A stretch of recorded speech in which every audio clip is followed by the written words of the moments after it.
For thousands of years, Japanese carpenters perfected the art of building homes and temples without using a single nail.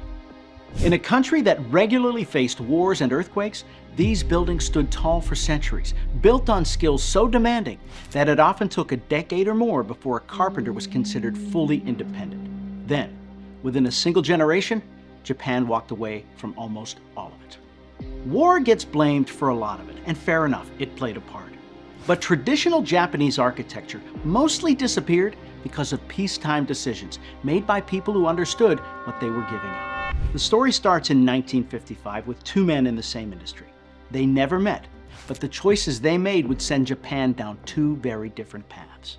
The first man is Nishioka Tsunekazu, one of the most respected miyadaiku in Nara Prefecture. Miyadaiku means master temple carpenter. They worked in wood, knew where every beam belonged, and built structures meant to last for generations. Nishioka had trained under his grandfather and father, both master carpenters, at Horyuji, one of Japan's oldest Buddhist temples. He had started working at the temple during elementary school holidays and became an independent carpenter in 1928, taking over as its master carpenter by 1934. By 1955, he was in his late 40s and already deep into the repair and restoration work on temple structures that had stood for over 1,000 years. The work was slow and demanding, but it was work he had been born into. As far as Tsunekazu was concerned, the craft had outlasted centuries of war, and there was certainly no reason it would stop now. What Tsunekazu didn't know was that in the spring of 1955, a new construction company called Daiwa House had just been registered in Osaka. At the time, Japan was crowded with construction firms racing to deal with the severe housing shortage left behind after the Second World War. After the war, roughly 4.2 million homes across Japan had either been destroyed or left unlivable. As soldiers came home and families started rebuilding, the demand for housing increased drastically. Japan needed millions of homes fast. The government had been pushing construction hard for nearly a decade, and the shortage still wouldn't go away. At first, Daiwa House looked like any other company chasing the housing boom. But its founder, Ishibashi Nobuo, thought the whole industry was missing the point. He quickly understood that the real problem was how long it took to build a house. A traditional temple or home required craftsmen like Tsunekazu to spend months sourcing timber, drying it properly, carving intricate interlocking joints by hand, and eventually assembling everything on site alongside a team of specialists. The result was beautiful, but far too slow for a country trying to rebuild at the scale Japan needed. Ishibashi was sure there had to be a faster way, and he turned out to be right. Instead of relying on traditional carpentry, his team began developing a steel frame home made from standardized parts that could be manufactured off-site, delivered to a piece of land, and capable of having its basic structure assembled in as little as 3 hours. He called it the Midget House. The name may seem odd now, but at the time it summed up exactly what he was after: something small, cheap, and quick to assemble. Ishibashi's thinking came from personal experience. After the war, a typhoon had torn through his hometown in Nara Prefecture, flattening wooden houses across the region. He noticed that stalks of rice and bamboo survived the storm untouched because they were hollow and cylindrical. He believed the same structural principle could work in construction. His first product, the pipe house, was built around a steel pipe framework. The Midget House followed soon after. However, it was originally designed as a children's study room. Families were growing quickly after the war and needed more space. What started as a simple way to add extra room soon became a popular starter home, and the idea of building houses that were cheap, quick, and durable quickly caught on. In 1959, Daiwa House sold its first unit, a tiny 9.9 square meter home priced at 110,000 yen, about 3 months' salary for a working family. It gave people a place to live right away. For families still looking for a roof over their heads, that was the whole point. They were far more concerned with obtaining affordable housing than with spacious or fancy homes. This is where Tsunekazu's story starts to run into the story of the Midget House. The two represented different ideas of what Japan should be. One side valued slow, careful work and tradition. The other was about speed and mass production, and Japan had to pick a side. By the 1960s, Japan barely resembled the country it had been right after the war. The economy was booming. Japan experienced one of the fastest economic expansions in modern history, with GDP increasing several times over between 1955 and 1970. These were families who needed housing now and were suddenly earning more than their parents ever had. They couldn't wait 2 years for a master carpenter's schedule, and they couldn't pay for hand-cut cedar beams and fitted shoji screens. What they could afford was a prefab home, and they wanted it fast. Daiwa House aimed its 1963 catalogs at people who had grown up with very little and were finally in a position to buy a home.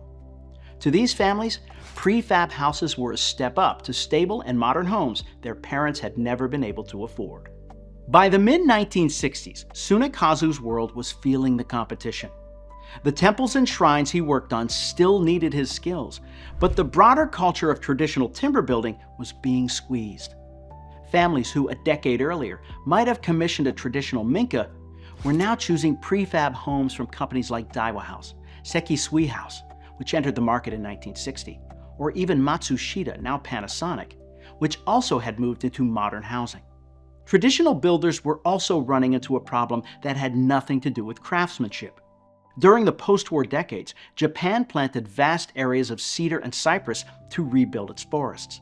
However, imported lumber from North America and Southeast Asia often became cheaper than domestic timber.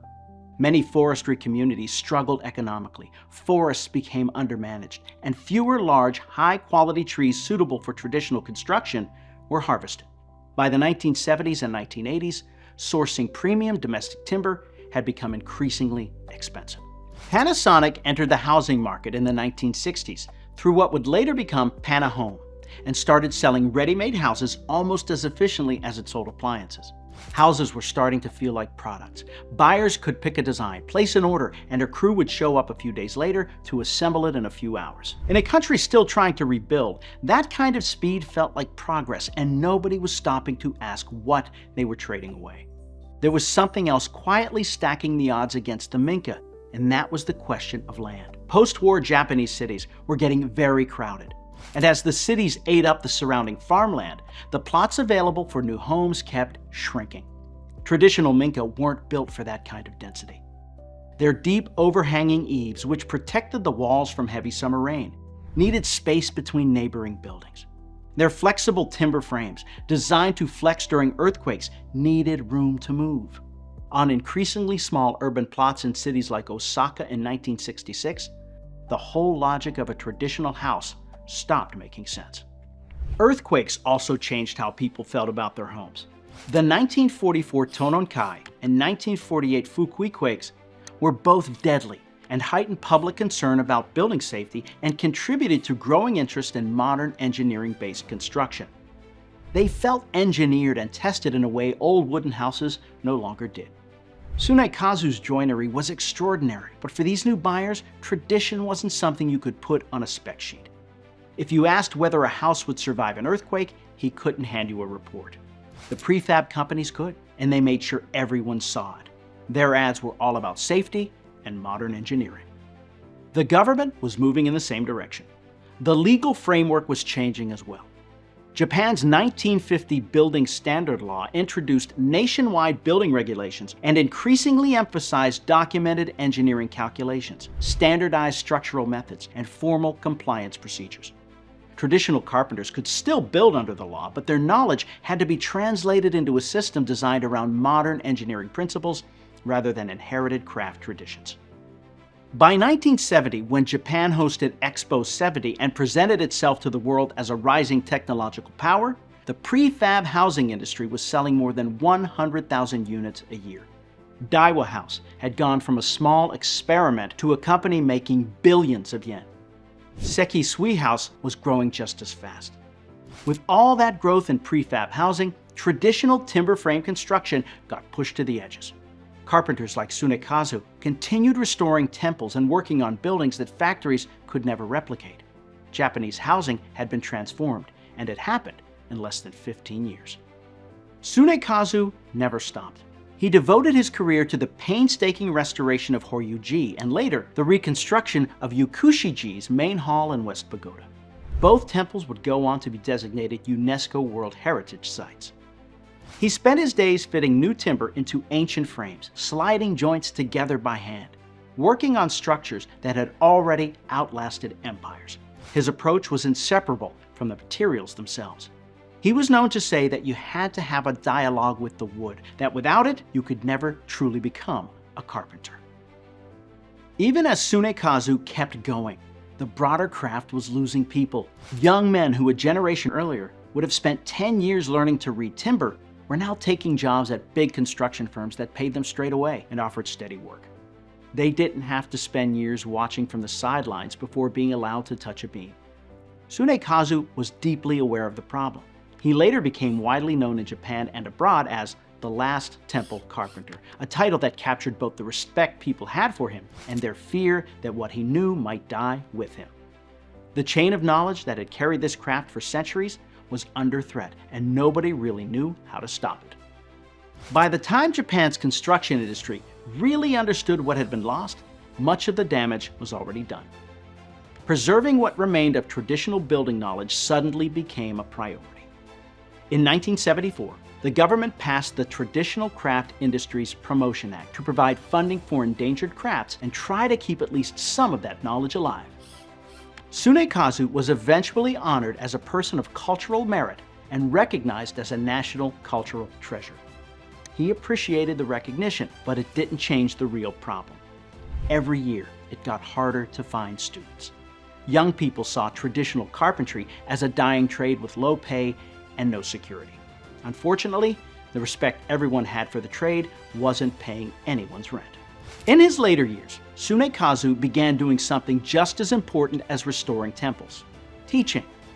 He took on apprentices, including his most important student, Mitsuo Ogawa, and worked to pass down the ancient building techniques that had been handed through his family for generations. Skills that were once learned mainly through years of watching and experience, he tried to explain more clearly to the next generation. But he never changed his belief that a carpenter could only truly learn by working with wood firsthand, not just by studying it in books. Only a handful of students stayed with the craft, and that was enough to keep it alive. And then something started to shift. By the late 1990s, the way people thought about housing in Japan was changing again. The prefab boom had solved the housing crisis and also left behind neighborhoods that felt monotonous. Street after street of nearly identical houses, rooms designed for efficiency rather than comfort, cheap materials that didn't age well and were hard to repair once they started to fail. Many prefab houses built in the 1970s were already being replaced by the mid-1990s, often because of changing market expectations and redevelopment pressures. Meanwhile, many traditional timber houses built decades earlier remain standing and continue to age gracefully, and in some cases, look better than they had when they were new. People who had grown up in mass-produced houses started seeing traditional farmhouses differently. As the 2000s approached, a quiet revival was underway. Architects trained in both traditional craftsmanship and modern engineering were winning real commissions again, and not just for temples or historic shrines. Private homeowners, restaurants, even public buildings were asking for traditional methods and materials. They wanted rooms that felt warm and the kind of quiet you only get with thick wooden walls. Old Minka farmhouses were taken apart in the countryside, moved across Japan, and reassembled in the cities. By 2010, the best traditional carpenters had waiting lists again, and in some parts of Japan, the wait was longer than it had been decades earlier. Tsunekazu died of cancer in April 1995 at the age of 86. But the knowledge he had spent his life protecting did not die with him. Mitsuo Ogawa, his only direct apprentice, had been at his side for 27 years. In 1977, Ogawa founded Ikaruga Kosha, a temple carpentry school in Nara that uses the same live-in apprenticeship model Ogawa himself had trained under. Trainees share meals, share a roof, and learn as much from proximity to working carpenters as from anything formally taught. Ogawa went on to become master carpenter of Ise Shrine, one of the most prestigious positions in Japanese traditional architecture, and has spent decades training the next generation in the Asuka-era techniques that passed through Nishioka's family for generations before him. Today, the carpenters Ogawa has trained at Ikaruga Kosha graduate into a market that is small but real. The training school's own records show only a small fraction of apprentices remain in the profession long enough to become master temple carpenters. But the revival of traditional building exposed a difficult reality. A traditionally built minka today costs a lot more than a prefab house. Skilled carpenters are hard to find. Waiting lists run into years. What used to be an ordinary home for farmers and merchants has slowly become a luxury. The craft survived, but it ended up in the hands of a completely different class of people from the ones who built it in the first place.